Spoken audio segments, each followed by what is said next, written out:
Hey guys, how are you? Today's video is going to be a little bit different. I wanted to talk a little bit about my personal experience with cholesterol and statin medication. And I'm going to start right after this.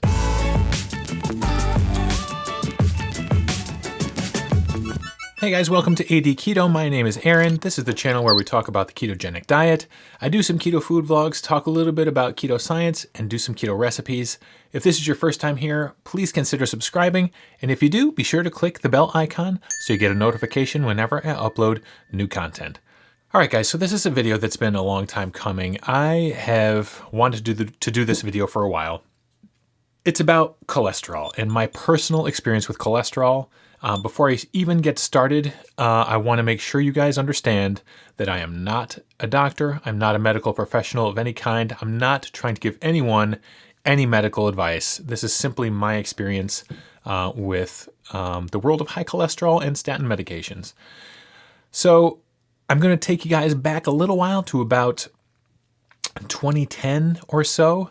I went for routine blood work. I, at this point, was at about age 35, 36, and my cholesterol came back as pretty high. It was around 300 total.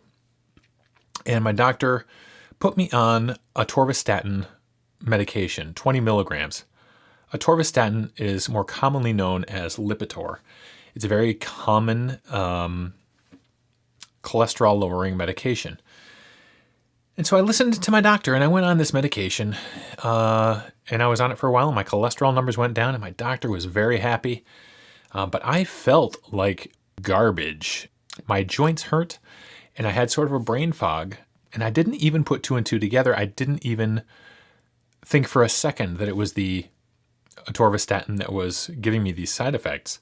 I just chalked it up to me getting older and getting creakier, maybe getting a little bit more forgetful.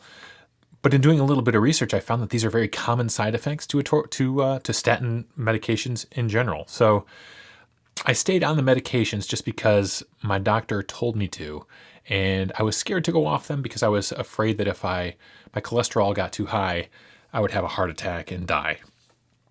So I began to exercise regularly, even while on the statin medications. I began to run 5K races, and I actually built up my endurance and to the point where I could run a marathon. I ran and finished the 2012 Mohawk Hudson Marathon.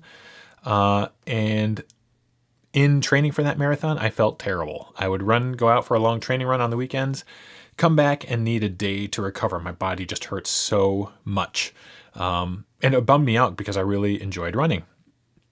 So I yo-yoed with my weight for a little while. After this marathon, I sort of started eating poorly, ate a lot of, frozen pizzas and just made bad choices. But my cholesterol kind of stayed in that normal range because I was still on the atorvastatin. And then in early 2017, I sort of had enough yo-yoing and I decided to start keto. I found keto through a friend at work and tried it for a little while. And within a week, was in love with it because I felt amazing, better than I had in a long time. Didn't really have much of the keto flu, maybe a few days. And then I think the fourth day after I started keto, I can remember waking up and feeling like something was different. Wasn't hungry, had a lot of energy, was becoming fat adapted. So I decided to stay with it. And I also decided to drop my statin medication. And I stopped taking my statins in January and got some baseline blood work done at the time. And then a few months later, when I went to see my doctor again, had my blood work done again, and my numbers were up, which I expected. I expected my cholesterol to go up, and he was worried and really didn't know what to do. I told him that I felt better than I had in years. He wanted me to go back on the statin meds. I did not agree, did not go back on them. He said, let's give it a few more months and see how you're doing then. A few more months went by and I lost a grand total from January until about July. I'd lost 50 something pounds. which he was thrilled about. And at this time, when I got my lipids done, I got what's called an NMR lipid profile. And NMR stands for nuclear magnetic resonance.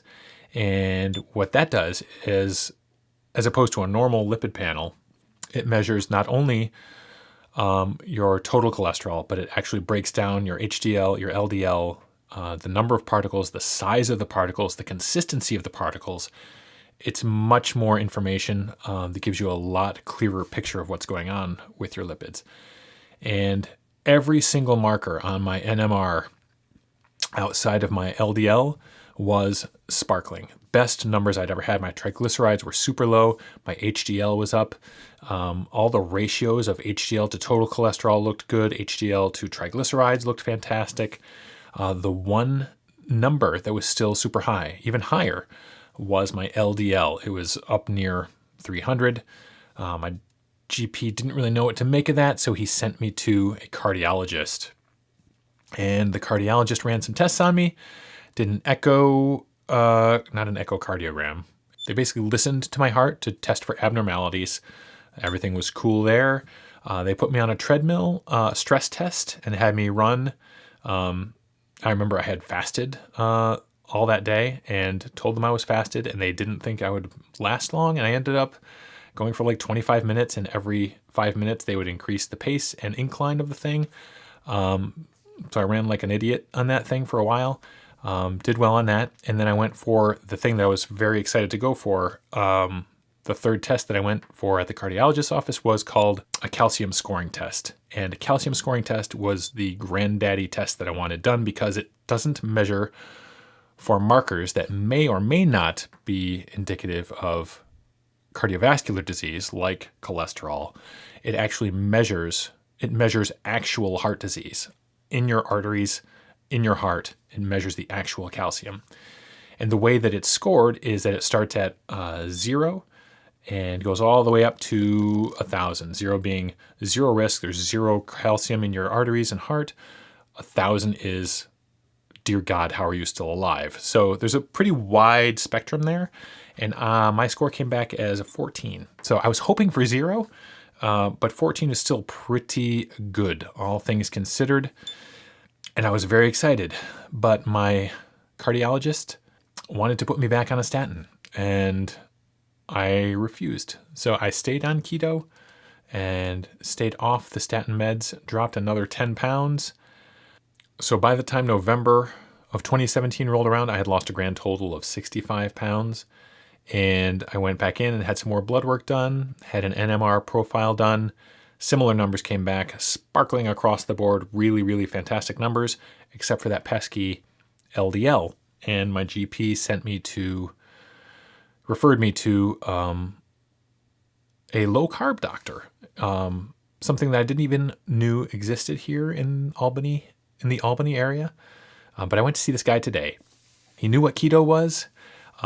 He knew what low carb was. He knew what it meant to be fat adapted. I answered a lot of the questions he had with answers that I don't think he expected to hear, because I've been doing this for 11 months. I kind of have learned a lot of things and read up on some things and knew what I was doing. We had a good conversation about keto and low carb. However, his whole thing is using keto to transition people to a Mediterranean diet. He's had a lot of success getting people on Mediterranean diets, which is more less fat and more protein. And, he gave me the line that I was dreading, that I knew I would probably hear, is that, keto is great for when you're just starting out. But as far as maintaining, it's not really something that can get maintained long term. And I know this to be false. So we talked a little bit about my LDL and how, even though my calcium score was good, it wasn't 0. Even though all of my numbers looked good, except that LDL, and even though my weight is where it was when I was 21 years old, he suggested that I eat fewer marbly cuts of meat. He suggested that I lower my saturated fat. When I told him that I had butter in my coffee, he looked at me as if I had two heads. I've been doing a lot of reading about the lipid system. I've been watching a lot of videos about lipids and cholesterol. And I'll link this right up here, but there's a video by a guy named Dave Feldman, who's not a doctor, not a medical professional. He's an engineer, and he has come at his cholesterol, which is similar to mine. He's what you call a hyper responder to the keto diet. His LDL shot up when he started keto. And he's an engineer, and he came at the problem from an engineer's perspective and basically had blood work drawn every day for I think a month or 2 months, and tracked what he ate over that course of time and found some startling and amazing results, and basically concluded that the lipid system is so dynamic and changeable that to base anything on such a changeable system is crazy town. So I'll link it up here. Again, you should check out Dave Feldman. There's a couple presentations that just kind of blew my mind on YouTube. And so that's where I am these days. I am continuing keto. I'm in maintenance. I'm not going back on statins, despite the pressure from every medical professional in my life to go back on them. I'm not going on them, both for personal reasons, the reasons that I've said before, that I had some issues with them, some side effects, some achiness, some foggy headedness that I don't want to experience again, but also an institutional reason for not going back on them. Statins are now the number one drug in the history of drugs. The standards for putting someone on statins have become lower and lower and lower as time has gone by, and I feel like it's mostly about money. So while statins might be lowering my LDL number, I don't feel like that LDL number being lower benefits me in any significant way.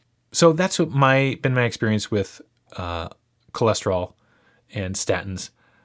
I appreciate if you've listened to me ramble for this last 15 minutes or so. I know that this is not really the kind of video that I normally do, but I really wanted to talk about it. I feel pretty strongly about it, and that's where I am. So let me know if any of you guys have had similar experiences. I know that in general, cholesterol does go up when you start keto, kind of no matter what, just based on the fact that you're using fat for energy. Fat is being mobilized throughout your body. More cholesterol is going to show up in your blood regardless.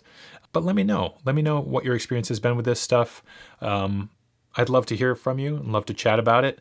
It's something that I really needed to talk about, and I hope it benefits somebody, or I hope somebody can identify with it. And that's going to wrap it up for this week. So I thank you for watching. Please consider subscribing if you haven't already. I hope you have a fantastic day, and I will see you next time.